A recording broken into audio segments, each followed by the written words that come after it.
Oportunidad vamos a comenzar a estudiar el último profeta menor que nos queda el libro de Malaquías, ¿ya? El libro de Malaquías, así que le, le animo a que pueda estar buscando en sus Biblias el libro de Malaquías. Ah, bueno, tenemos un par de semanas, 3 semanas para mirar este libro. Gracias al Señor no tengo una carga tan pesada, una prueba tan difícil como la que tuvo nuestro hermano Jürgen con el libro de Zacarías. Este libro es más cortito, así que vamos a tener tiempo también de mirarlo un poquito más en profundidad. Bien, antes de comenzar, les invito un pequeño momento de oración. Padre, muchas gracias, Señor, por este tiempo que tú nos concedes, de poder abrir tu palabra, Señor amado, de meditar en ella. Dios mío, sabemos que no hay nada más importante para nosotros que conocerla, que recibirla en nuestros corazones y que andar en ella, Señor.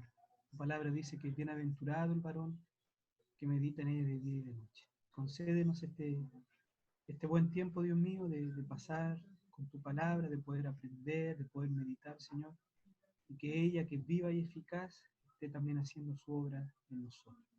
Lo pedimos por Jesús nuestro Señor. Amén. Bien. Bueno, como tenemos tres semanas para mirar este libro, vamos a comenzar hoy día con la introducción al libro y vamos a estar mirando lo que alcancemos, obviamente siendo consciente con el reloj del capítulo 1. ¿Ya? Eso es lo que vamos a estar mirando hoy día, ¿ya? La introducción y hasta donde lleguemos en el capítulo 1 del libro. ¿Ya? Bien.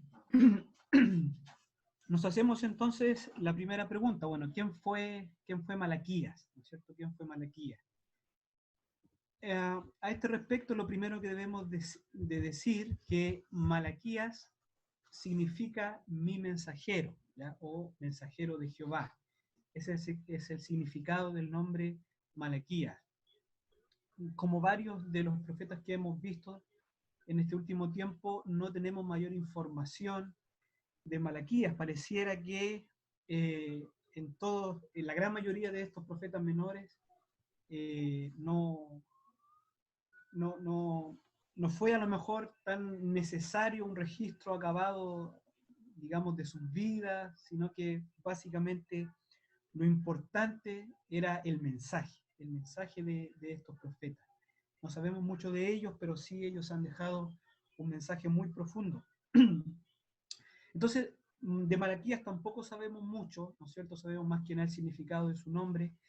Por esta razón es que algunos, ¿no es cierto?, han alegado que este nombre, Malaquías, no es un nombre, sino que más bien es un título, ya que significa mi mensajero o mensajero de Jehová. Incluso lo relacionan con el mensajero que aparece en el libro, en capítulo, en capítulo 3, ¿no es cierto? Y piensan que tiene que ver con eso y que Malaquías sería más bien un escrito anónimo, ¿ya? Esto agregado a que no hay otro personaje en el Antiguo Testamento que lleve este nombre. Ahora, en favor del hecho de que este libro fue realmente escrito por un profeta llamado Malaquías, que ha sido, digamos, lo que han creído tanto la tradición judía como también la tradición cristiana, es que es evidente, como les comentaba, que al igual como otros profetas menores, que el énfasis del libro está más bien en el mensaje más que en el mensajero, ¿ya? Por ejemplo, 47 de los 55 versos que de este libro son declaraciones directas de Dios, declaraciones directas del Señor. Además, este libro sigue el mismo patrón que otros libros proféticos que señalan a su autor en el encabezamiento de la introducción del libro. Si usted lee verso 1 de capítulo 1, dice, profecía de la palabra de Jehová contra Israel por medio de Malaquías. ¿Ya? Es básicamente el mismo patrón de los otros libros y de los otros libros no hay mucha discusión acerca de las personas que escribieron esos libros. Y también tenemos a nuestro favor, como les comentaba, que históricamente tanto judíos, ¿no es cierto?, como también cristianos, han afirmado que este libro lo escribió un profeta llamado Malaquías.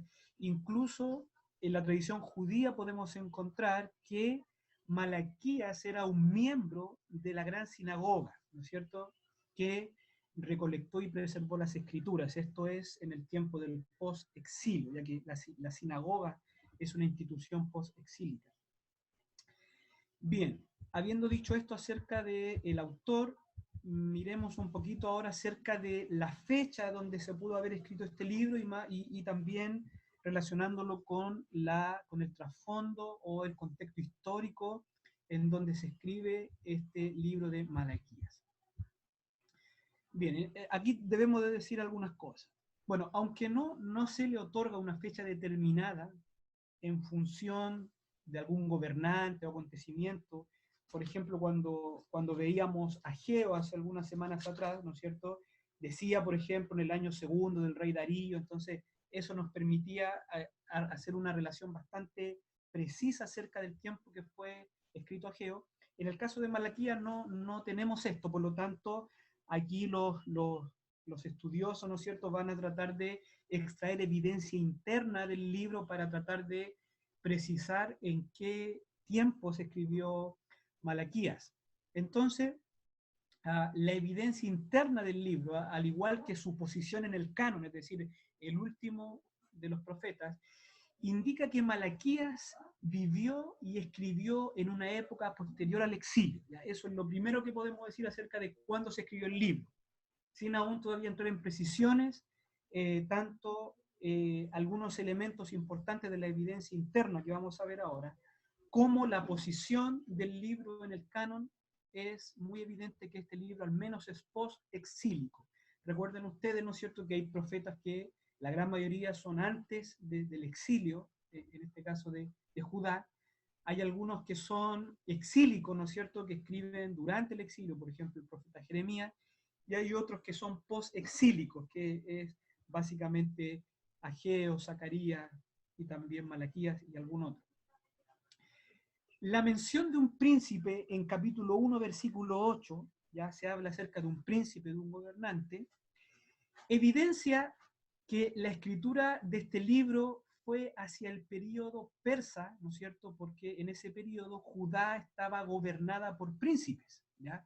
En ese tiempo, Judá era una provincia, o más bien una subprovincia de la satrapía persa, que se llamaba Abar Nashará, en el arameo, y que significa básicamente, era una provincia que decían los persas que está más allá de los ríos.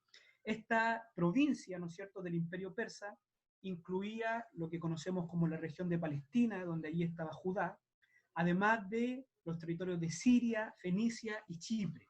A todo eso se le llamaba la satrapía más allá de los ríos, que era una parte del imperio persa. Ya creo que hemos hablado bastante del imperio persa, sabemos el origen de este imperio y que era el imperio hegemón o el imperio dominante en este tiempo de la historia, ¿no es cierto?, en este tiempo que escribe Malaquías.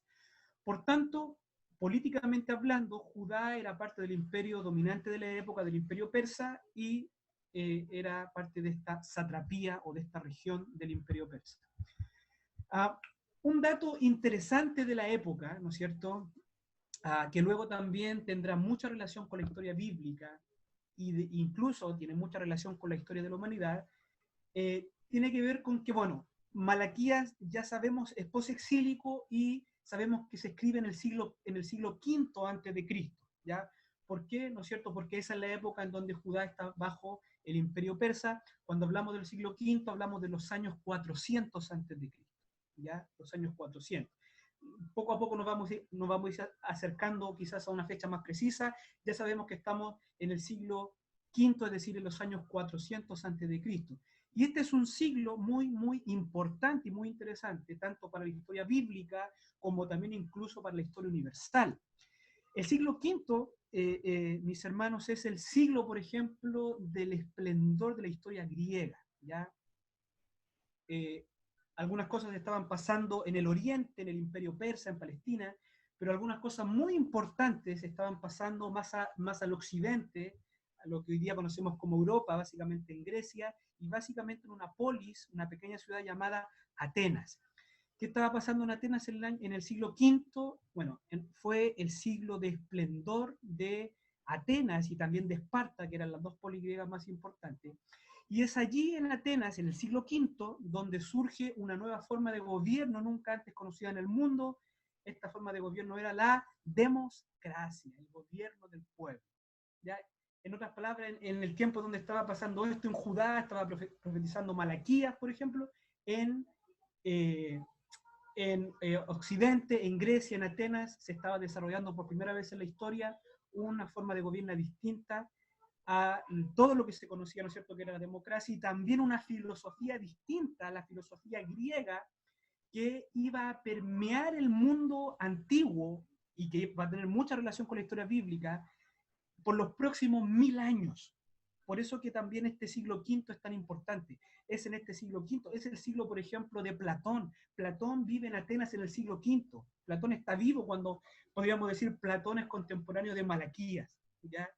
Y en este tiempo se está desarrollando la filosofía griega, es el tiempo de esplendor de la filosofía griega, que posteriormente va a permear toda la historia del mundo antiguo por los próximos 1000 años de historia.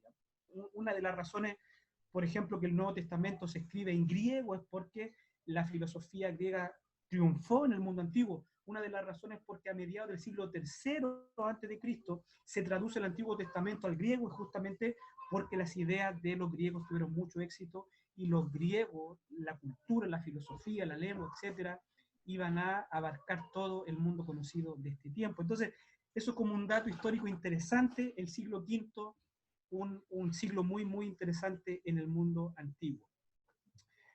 Uh, Acercándonos más a la fecha específica de Malaquías, por ejemplo, el hermano, pastor y teólogo John MacArthur en su Biblia anotada nos dice que, mirando únicamente la evidencia interna, la fecha de la profecía apunta más bien a la última parte del siglo V, con mucha probabilidad, dice MacArthur, durante el regreso de Nehemías a Persia en 433 hasta 424 a.C.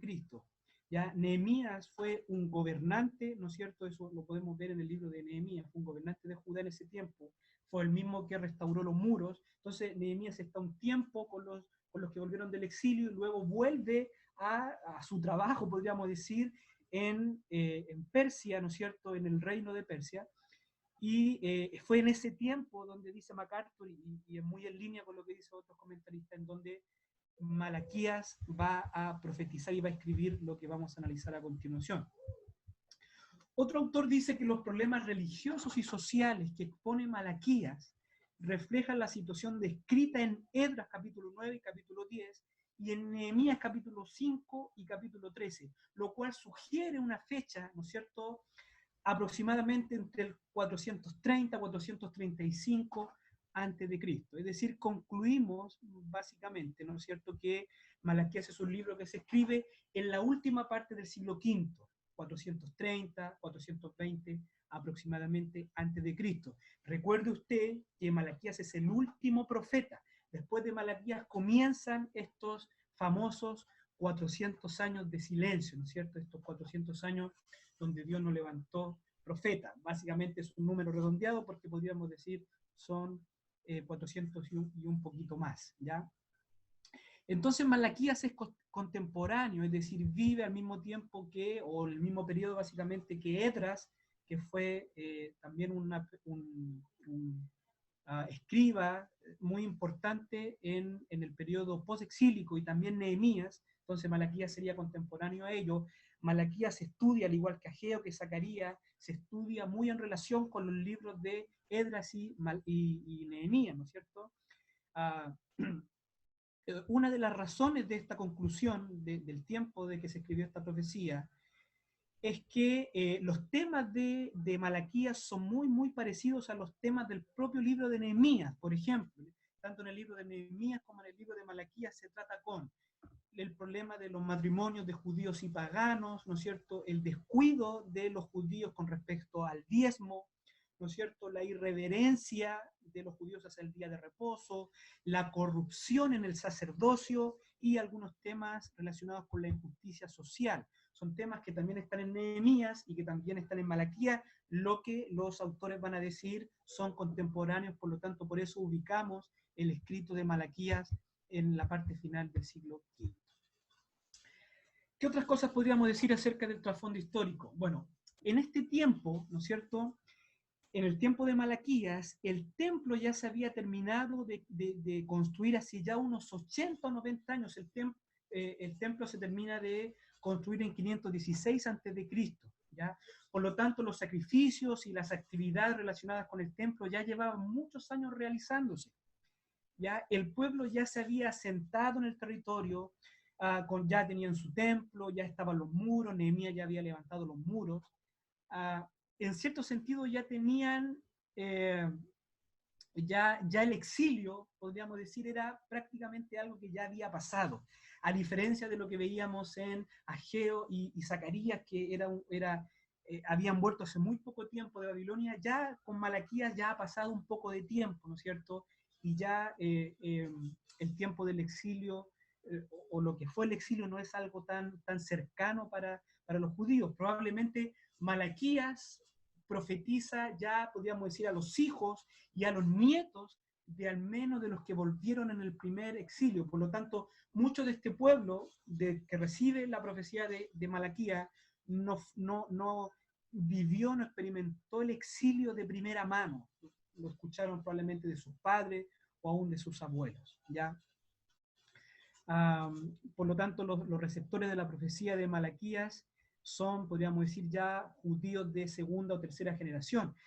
Es importante decir que en el tiempo de Malaquías ya también Ageo y Zacarías habían profetizado ya casi hace un siglo, hace unos 80, 90 años, es que habían profetizado Ageo y Zacarías, que fueron los profetas que vimos anteriormente. ¿Ya? Eso es más o menos un poquito el contexto o el trasfondo histórico donde profetiza el profeta Malaquías y su mensaje. Bien, refirámonos un poquito al mensaje y el propósito del libro de Malaquías.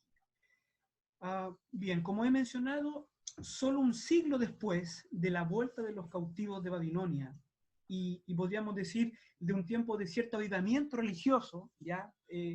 Los judíos asentados en Judá nuevamente y lamentablemente comenzaron a corromperse y a incurrir en actos y actitudes pecaminosas que Dios condenaba en su palabra, ¿ya?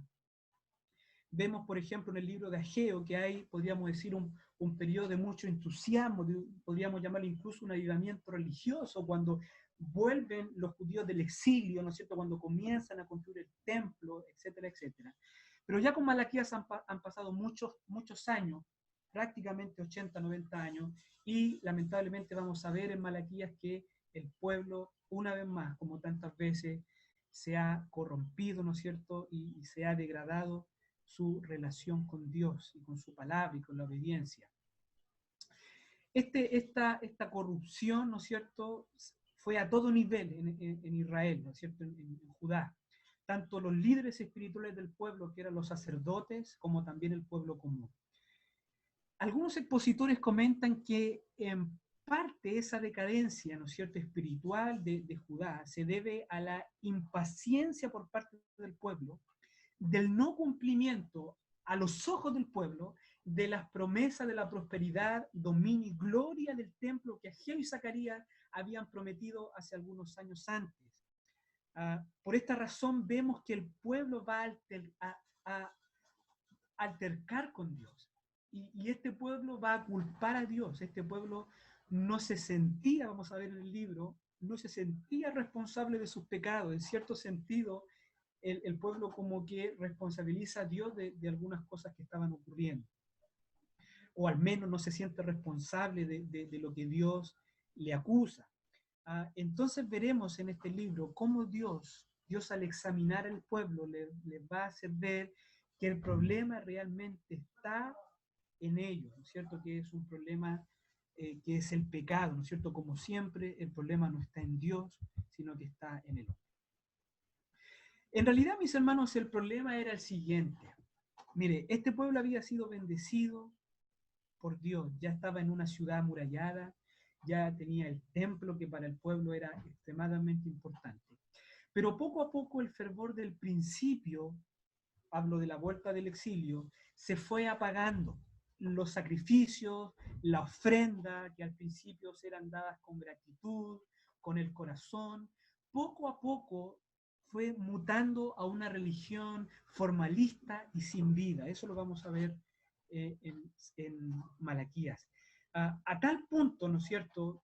A tal punto comenzaron a apagarse, ¿no es cierto?, a perder el entusiasmo del principio, a perder el gozo, podríamos decir, a tal punto que comenzaron nuevamente, como antiguamente, a encenderse con mujeres paganas, ¿no es cierto?, a dar para el sacrificio lo que ya no era lo mejor y a retener la ofrenda en beneficio de la nación. En otras palabras, los judíos del tiempo de Malaquías habían perdido el entusiasmo por Dios y por la verdadera adoración a Dios. ¿Ya? Creo que esto ya podemos ver que suena muy, muy familiar, ¿no es cierto? Esto no es, no sucede, ¿no es cierto?, solamente con el pueblo de Israel antiguo, sino que es también es algo que podemos ver hoy día, aún en nosotros mismos, ¿no es cierto?, que muchas veces el fervor, el gozo, el entusiasmo del principio, lamentablemente se va apagando, ¿no es cierto?, va perdiendo poder. Entonces, ¿qué hace Dios ante esta situación de enfriamiento espiritual, de mediocridad espiritual? ¿Qué hace Dios? Dios levanta al profeta Malaquías para denunciar la corrupción del sacerdocio y los pecados del pueblo, llamándoles al arrepentimiento, exhortándoles a que se vuelvan a Dios. No obstante, Malaquías no solo denuncia el pecado del pueblo, no solo anuncia juicio para los que perseveren en ese pecado, sino que también anuncia esperanza y salvación para el remanente que teme al Señor. ¿Ya? Hay varios pasajes muy conocidos de mucha bendición, son también, vamos a ver en Malaquías, que tienen que ver con una esperanza futura para los justos, para aquellos que perseveren en la fe y en el temor a Dios. El mensaje de Malaquías también se caracteriza por ser un mensaje del pacto. Dios promete, ¿no es cierto?, en este libro enviar un ángel del pacto que limpiará y purificará al pueblo de Dios, incluso al sacerdocio. La naturaleza divina humana de este mensajero se manifiesta porque por una parte se diferencia de Dios, porque es Dios que lo envía, pero al mismo tiempo ese es el que está hablando. Por lo tanto, este mensajero se diferencia de Dios, pero al mismo tiempo se identifica con Dios. Podríamos ver ahí también una manera también de ver la naturaleza de Cristo, ¿no es cierto?, completamente Dios y también completamente hombre. Este mensajero del pacto, este ángel del pacto, es nuestro Señor Jesucristo. Por otro lado, otro personero muy, muy conocido en las profecías mesiánicas del Antiguo Testamento que aparece en Malaquías es esta figura conocida como mi mensajero, ¿no es cierto? Este no es el mismo mensajero divino humano que recién hablamos, pero sí es alguien que iba a anunciar al mensajero del pacto, ¿ya? El Nuevo Testamento identificaría a este mensajero que profetiza Malaquías con el primo del Señor Jesucristo, Juan el Bautista. Bien, resumiendo entonces el mensaje y el propósito del libro, el mensaje de Malaquías, hermanos, es en extremo muy, muy aplicable a nuestra realidad. La verdad es que Malaquías es un libro que usted, meditando en él, leyéndolo, de verdad que puede hablar mucho a su vida, porque es un libro muy, muy realista, es un libro que apunta eh, evidentemente a lo que estaba sucediendo en ese tiempo, pero lo que sucedía en ese tiempo, podríamos decir, es algo que siempre pasa en la iglesia contemporánea, es algo que siempre pasa en la vida de los creyentes. Por lo tanto, es un libro muy, muy aplicable a nuestro contexto.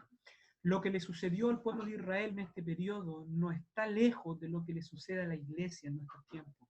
No está lejos de lo que nos sucede a nosotros mismos, ¿no es cierto?, en particular. Podemos ver en este libro de Malaquías que Dios sigue aborreciendo la religión seca, formalista y sin vida, así como en los tiempos de Malaquías, Dios hoy día sigue llamando al arrepentimiento a aquellos que han perdido la reverencia, la devoción y el amor a Dios. Solo algo breve en cuanto al estilo y a la estructura del libro. Un breve punto en cuanto al estilo y a la escritura del libro. El libro de Malaquías presenta un estilo único entre los libros proféticos del Antiguo Testamento. En general se le puede describir como un sermón o un oráculo, pero el uso frecuente de la técnica retórica con citas propias de su audiencia, una interacción que se denomina algo así como pseudo diálogo, lo vamos a ver, es como Dios habla y el pueblo responde, ¿no es cierto? Eso es algo muy característico del libro de Malaquías, especialmente del capítulo 1. Eso le otorga un carácter bien distintivo al libro de Malaquías. Y por último, en la introducción al libro, un bosquejo básico del libro de Malaquías y que también va a guiar nuestro estudio que seguiremos en las próximas semanas, básicamente tiene que ver con 3 puntos. En primer lugar, una exhortación a los sacerdotes a honrar a Dios, capítulo 1 a capítulo 2, verso 9. Punto número 2, una exhortación a Judá para que se vuelva en fidelidad al Señor, capítulo 2 a capítulo 3, 6. Y por último, una exhortación a Judá para que se vuelva al Señor y para que recuerde su ley, su palabra, capítulo 3, 7 al final. Bien, vamos a, en lo que nos queda de tiempo, no vamos a tomar mucho tiempo hoy, ya la próxima semana nos vamos a adentrar mayormente en el libro. Quisiera solamente compartir algunas cosas del capítulo 1. Ya, capítulo 1, entonces este primer punto, una exhortación a los sacerdotes a honrar al Señor. Y quiero que por favor me acompañe. Vamos a leer capítulo 1, verso 1 al verso 5. Dice así la palabra del Señor. Profecía de la palabra de Jehová contra Israel por medio de Malaquías. Yo os he amado, dice Jehová, y dijisteis, ¿en qué nos amaste? ¿No era Esaú hermano de Jacob, dice Jehová? Y amé a Jacob y a Esaú aborrecí, y convertí sus montes en desolación, y abandoné su heredad para los chacales del desierto. Cuando Edom dijere, nos hemos empobrecido, pero volveremos a edificar lo arruinado, así ha dicho Jehová de los ejércitos, ellos edificarán y yo destruiré, y le llamaré territorio de impiedad, y pueblo contra el cual Jehová está indignado para siempre. Y vuestros ojos lo verán y diréis, sea Jehová engrandecido más allá de los límites de Israel. Entonces, mis hermanos, vemos en primer lugar en este verso 1, dice profecía de la palabra de Jehová contra Israel, ¿no es cierto? Ya en el primer verso podemos ver que este no va a ser un diálogo muy amistoso, ¿no es cierto? Dios no es un tratado acerca de premiar al pueblo por lo bien que lo ha hecho, ¿no es cierto? Muy por el contrario, dice que es contra Israel. El Señor va a protestar contra su pueblo, el Señor va a exhortar a su pueblo, ¿ya? Verso 2 dice, yo os he amado, dice Jehová, y dijisteis, ¿en qué nos amaste? Hermano, esto resulta bastante increíble, ¿no es cierto? Vemos aquí a Dios en cierto sentido altercando con su propio pueblo, teniendo una conversación contra su propio pueblo en donde el pueblo va a contradecir la palabra del Señor, en donde el pueblo va a altercar contra Dios. Increíblemente este es un pueblo que contradice a Dios, que alterca con Dios. El Señor les dice, yo os he amado, y el pueblo responde, ¿en qué nos amaste? Este pueblo, ¿no es cierto?, que durante toda la historia fue amado por Dios, fue un pueblo protegido por Dios. Aún en esta misma generación, aún en este mismo tiempo, fue un pueblo que fue traído de la tierra del exilio, que le fue devuelto su templo, que le fue devuelto su ciudad, su seguridad, su muro. Este pueblo dice, ¿en qué nos has amado?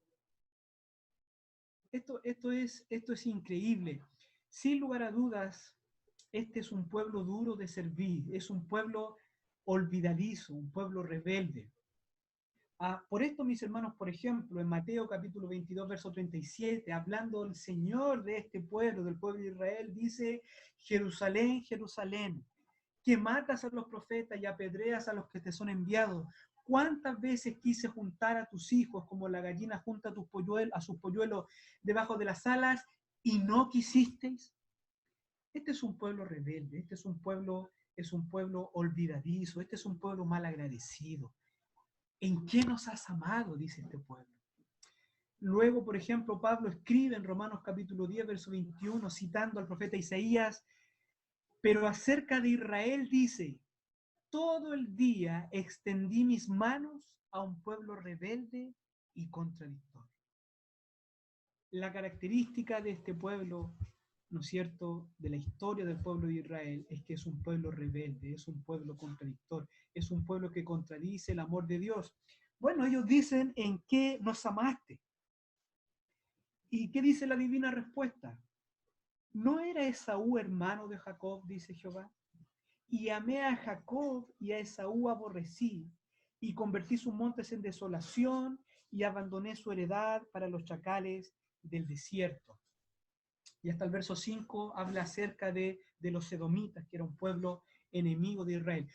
¿De qué forma responde Dios a esta protesta totalmente increíble, sin base alguna, que este pueblo que había sido tan bendecido por Dios en el pasado y aún en el presente, que dice a Dios: ¿en qué nos amaste? Bueno, Dios les dice, en otras palabras, cuando cita este cuadro, ¿no es cierto?, entre Esaú y Jacob, Dios está diciendo: miren, a ustedes los escogí. Y el pueblo sabía muy, muy bien quién había sido Jacob.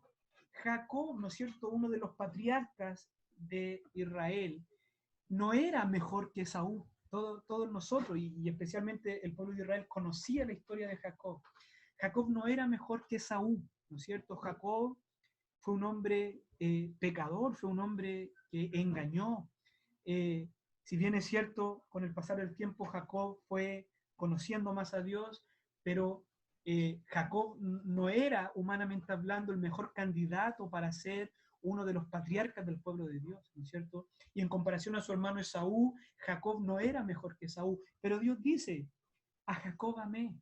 Y lo que Dios está diciendo al pueblo: ustedes me dicen que yo no les he amado, y Dios les dice: yo les escogí de pura gracia, no porque ustedes fuesen mejor que otros pueblos, no porque ustedes tuviesen algo para que yo les amara, yo los escogí de pura gracia, a ustedes los amé, ¿no es cierto?, y a otros pueblos no los he amado como a ustedes los he amado. Por lo tanto, el Señor les recuerda al pueblo de Israel que ellos han sido escogidos por pura gracia, por pura misericordia, no porque ellos tengan algo mejor que otros pueblos.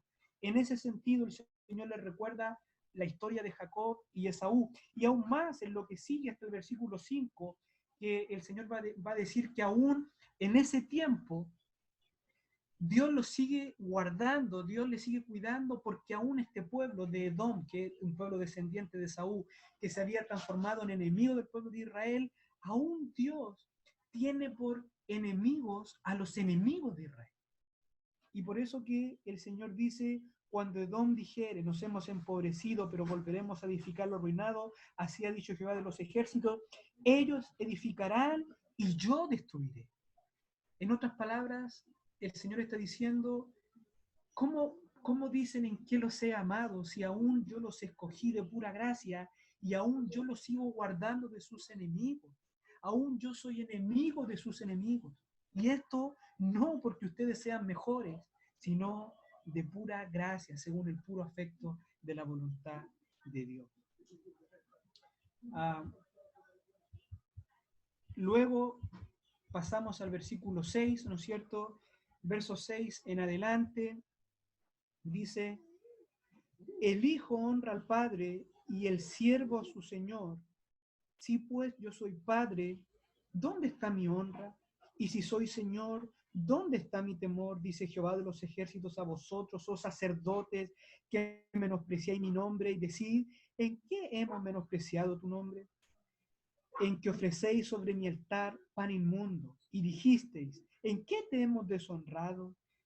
en que pensáis que la mesa de Jehová es despreciable. Y cuando ofrecéis el animal ciego para el sacrificio, ¿no es malo? Asimismo, cuando ofrecéis el cojo o el enfermo, ¿no es malo? Preséntalo pues a tu príncipe. ¿Acaso se agradará de ti o le será acepto? Dice Jehová de los ejércitos. Desde el versículo 6 en adelante, el Señor utiliza un argumento que, en donde Él va a protestar que, en este caso, hablando directamente a los sacerdotes, a los líderes espirituales del pueblo de ese tiempo, el Señor va a protestar que estos tenían una actitud hacia Dios, ¿no es cierto?, aún por debajo de la actitud que tenían para con otros hombres y aún por debajo de la actitud que existe entre hombres contra hombres, ¿no es cierto? Aún los sacerdotes se dirigían a Dios, ofrecían sacrificio a Dios, tenían una actitud con Dios que ni siquiera tenían con otros hombres. Esa es como la figura retórica del argumento. El Señor dice, por ejemplo, el hijo honra al padre y el siervo a su señor. Aún en las relaciones normales entre un hijo y un padre, entre un siervo y en su señor, el hijo respeta y honra a su padre, el siervo respeta y honra a su señor. Pero el Señor dice, ustedes me llaman Padre, ustedes me llaman Señor, pero ¿dónde está mi honra? Dice, si yo soy Señor. ¿Dónde está mi temor? Dice el Señor, si yo soy Señor.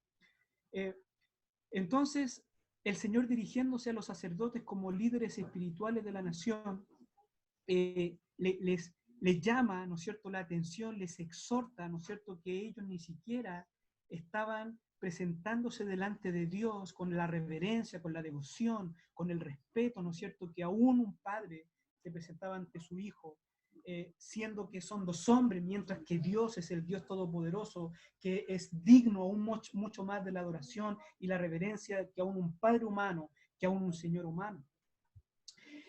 Y nuevamente, los sacerdotes, ¿no es cierto?, responden y dicen, pero ¿en qué te hemos menospreciado? Una vez más, ellos responden, ¿por qué dices estas cosas? ¿En qué te hemos menospreciado? Y la divina respuesta dice, en que ofrecéis sobre mi altar pan inmundo. ¿No es cierto? Este pan inmundo, ¿no es cierto?, que habla el Señor, esta expresión podría referirse como en general a los sacrificios de animales y cualquier tipo de sacrificio, o específicamente podría referirse al pan de la proposición que estaba en el lugar santo, que se debía de cambiar cada día de reposo, ¿no es cierto? El tema es que el Señor, ¿no es cierto?, habla a los sacerdotes, ¿no es cierto?, y estos otra vez responden de mala manera, mostrándole al Señor que no era verdad lo que el Señor estaba diciendo. Pero el Señor le hace ver en qué ellos estaban pecando, en qué ellos estaban fallando, y el Señor les dice, en que ofrecéis sobre mi altar pan inmundo. Y ellos nuevamente dicen, ¿y en qué te hemos deshonrado? Y el Señor dice, en que pensáis que la mesa de Jehová es despreciable. Y cuando ofrecéis el animal ciego para el sacrificio, no es malo, es decir, los sacerdotes no ofrecían lo mejor, ofrecían el animal ciego, ofrecían el animal enfermo, ¿no es cierto? Y en estas cosas eran que los sacerdotes estaban desagradando a Dios. Ellos estaban menospreciando a Dios. Ahora, es interesante porque en la respuesta de los sacerdotes podemos ver que ellos al parecer estaban pensando que lo hacían bien. Ellos estaban pensando que no tenían problemas con Dios, que lo que ellos hacían, que aún probablemente ofrecían un pan con levadura, que probablemente, ¿no es cierto?, como dice acá, ofrecían el animal que no era el animal correcto, no era el animal que Dios demandaba, ¿no es cierto? Ofrecían al cojo, al enfermo, no era lo mejor de su ganado, y ellos pensaban que estaban haciendo las cosas bien, mientras las hacían, estaban haciendo las cosas bien. Pero es interesante que el Señor les dice que a través de aquellas obras, ellos estaban menospreciando, estaban deshonrando al Señor. Y ya quisiera ir finalizando, mis hermanos, con la siguiente reflexión.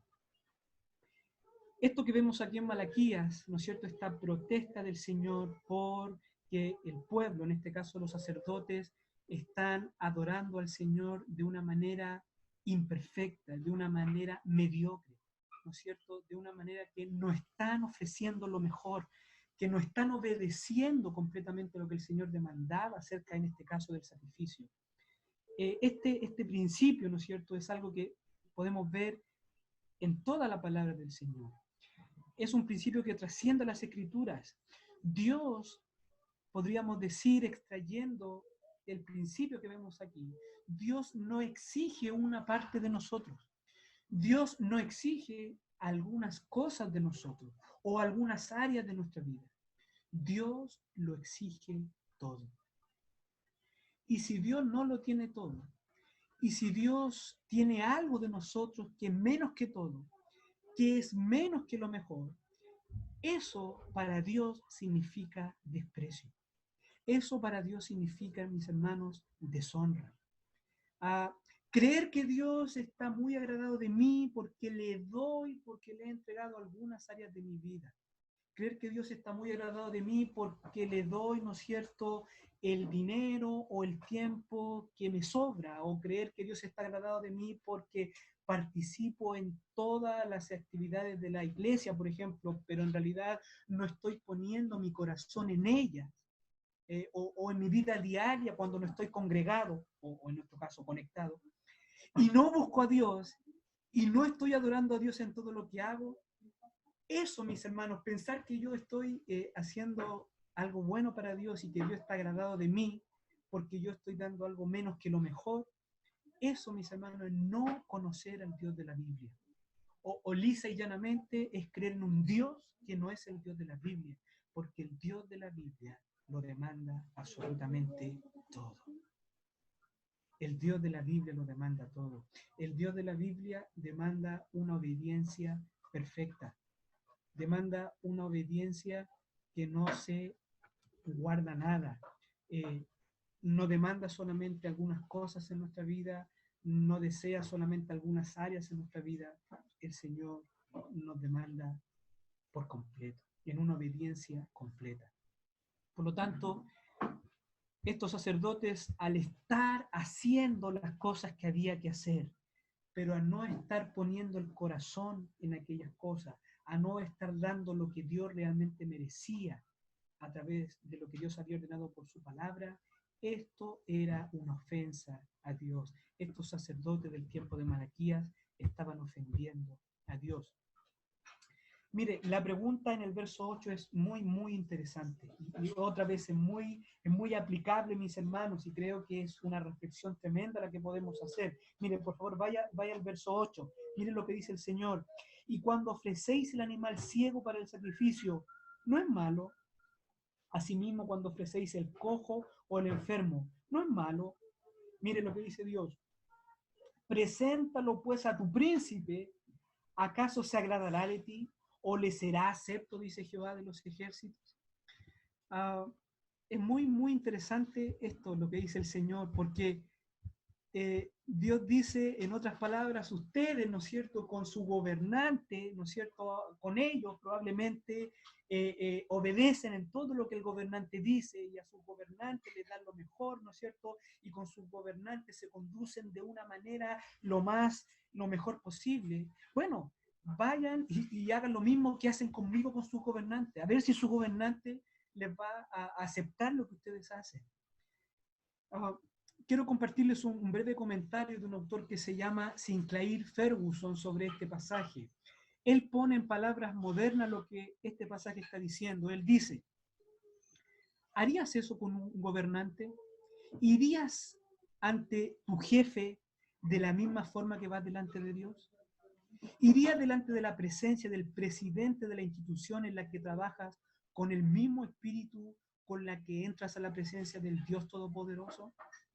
Lo que está diciendo es, ustedes que se han vuelto espiritualmente tan locos que no pueden pensar correctamente, van temblando a la presencia de un pequeño, endeble y mero mortal, pero vienen de una manera casual y ligera ante la presencia del Dios Todopoderoso, que puede deshacerlos en un instante.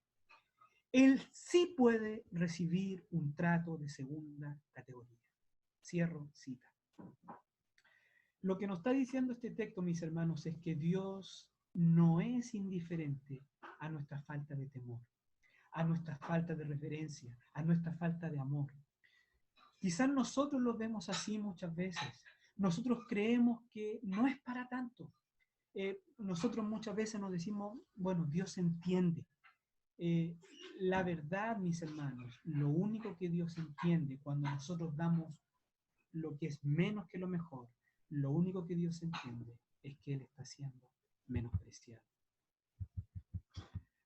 El verso 10, y con esto ya finalizamos, es simplemente terrorífico.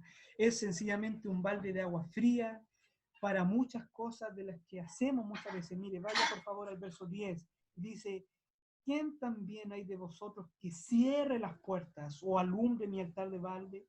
Yo no tengo complacencia en vosotros, dice Jehová de los ejércitos, ni de vuestra mano aceptaré ofrenda. En otras palabras, Dios está diciendo, si van a venir a mí con su mediocridad, si van a hacer las cosas a medias, si no van a estar completamente resueltos en agradarme y en darme lo mejor, si no ponen el corazón en lo que hacen para mí, Dios está diciendo, prefiero que no hagan absolutamente nada. En otras palabras, cierren las puertas del templo, apaguen las luces y váyanse todos para su casa. Eso está diciendo, mis hermanos, el verso 10.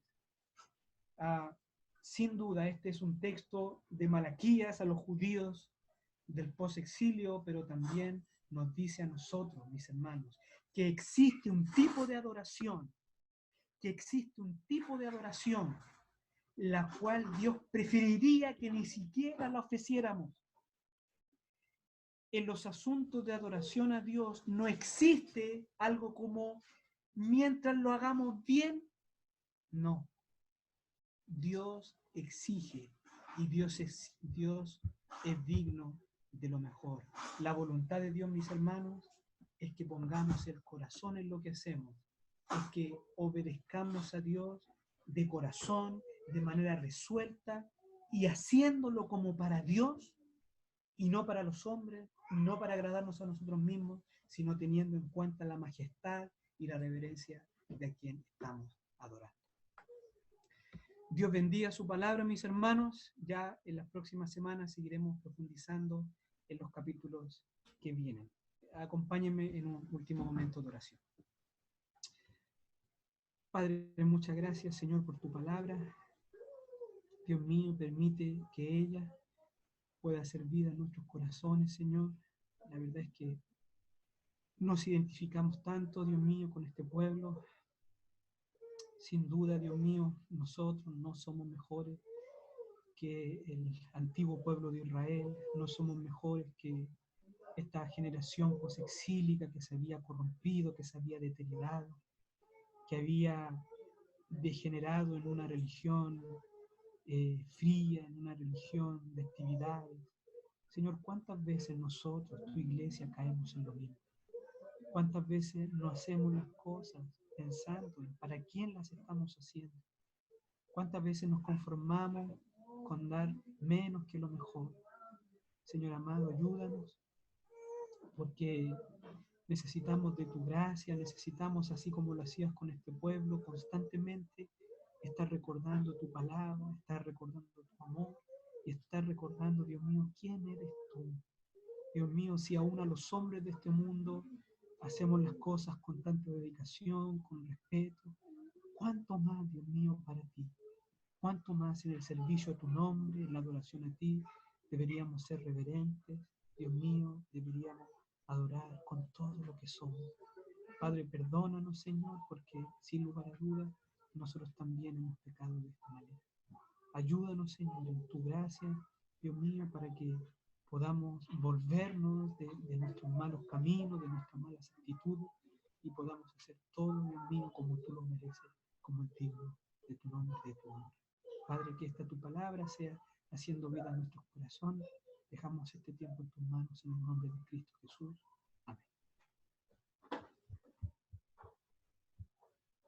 Muy bien. Muchas gracias, hermano Ricardo.